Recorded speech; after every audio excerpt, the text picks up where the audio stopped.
thank you all for being here today, participating in the governance of your cooperative. That's what makes things work. And I just want to first acknowledge all the great support our Ohio's Electric Cooperative Program has had from North Central Electric Cooperative. Marcus Bryant serves on our board of Buckeye Power. Dennis Schindler has been in a leadership position on our board for Ohio's Electric Cooperatives, your statewide association of electric cooperatives, and all the things that you hear today that you're doing, the People Fund, your political action. That's what we need to do to stick together to make this program work. As we are all part of one big network here in Ohio, there's 25 electric cooperatives serving the rural areas of the state of Ohio. This is one of them. Buckeye Power serves all of those, their power generation needs. That's what we're in business to do, is to produce your electricity. And as Dwayne was talking about political action, our business has become more political than ever. We need more support than ever so that we can continue to do our job for you in the way that you want it done. Together, we serve over 1 million people in Ohio. And Dwayne talked about how many of you there are in voting, and it's really important that we all get out there and support ourselves. As Ohio's electric cooperatives, we're also part of a bigger network of the electric grid across this region. There's a grid operator called PJM that is interconnection, that's responsible for operating the grid in the several states around us. And then we're affected by national policies and politics. And so all of these things affect us, they all matter to us, and we're all in it together. There's a few points I'd just like to make today for you that maybe you haven't heard about, but I want you to hopefully remember when you leave today. There's four basic points I want to make. The first one is that the electricity that we use today is produced in a way that's cleaner than it's ever been by a lot. Not by a little bit, but by a lot. We produce power more cleanly, more efficiently than we've ever done. You know, we hear about all the problems. Well, guess what? We've made a lot of accomplishments in this area too. Now that's come at a cost. Your electric rates went up through much of the 2000s as we invested, as Dwayne had said earlier, $1 billion in emission control equipment at our power plants so that we could operate some of the cleanest electric power plants in the world, and we do. The second point is this transition is taking place in our country from coal, which is provide the bulk of our electricity for many decades, towards natural gas and renewable energy.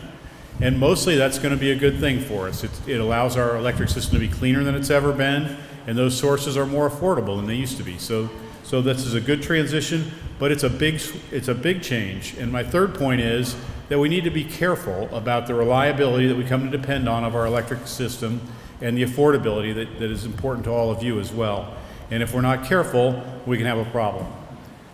The last point is the way we get from here to there in a way that is everybody wins is fewer mandates from our government, a little bit more time to let these natural changes that are taking place that are good for all of us to take place.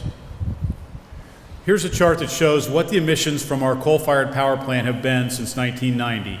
I told you it's cleaner than it's ever been by a lot. Just look at how those lines go down.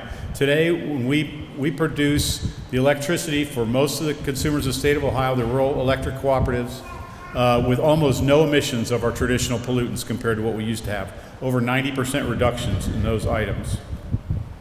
And as I said before, that's come at a cost. Here's the price of wholesale power that we charge North Central that they pass on then to you in your power cost adjustment each month. Went up through much of the 2000s as we paid to invest in those. But by 2012, we really had completed this cleanup of our system, and we've been able to hold our rates flat since then. And we're trying to do that for as long as we can. We think that we should be able to do that for several years if we could just slow down some of the regulatory oversight that we're getting from the government today. All right, I said reliability is something that we need to be concerned about and we shouldn't take for granted as a system. This is a map of that grid operation around us, the PJM interconnection. Every dot on there, every blue dot, is a power plant that used to make electricity a couple years ago and doesn't anymore. Those are power plants that have been closed down over the last few years, primarily because they didn't want to invest in the kind of environmental controls that were needed to meet the current environmental regulations that we operate under. And almost all of them are coal-fired power plants. The bigger the dot, the bigger the power plant.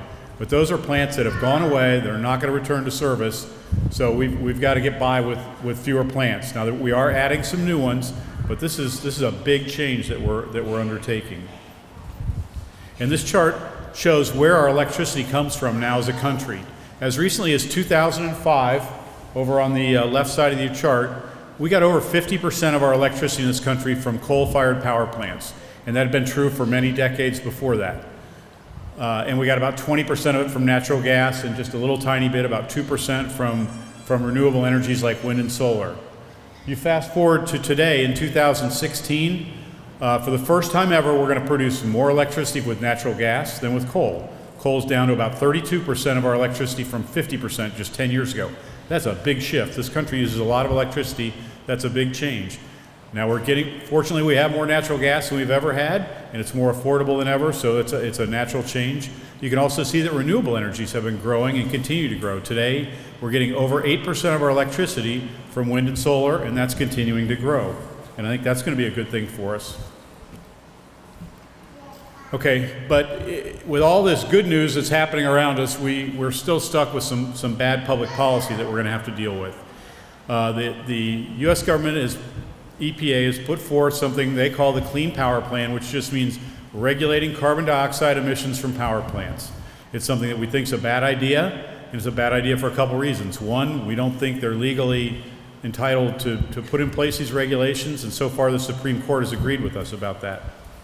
Second, it puts the EPA as the person that is managing your electric power system, as opposed to the people that are trained and have been managing your power system for the last 100 years across the country. So we switch from the traditional regulators and the people that run electric utilities to the EPA running our electric power system. That's probably not going to work out. And finally, it's a very heavy-handed regulatory system that's going to accomplish a very little bit more than we would accomplish on our own anyways. Go ahead.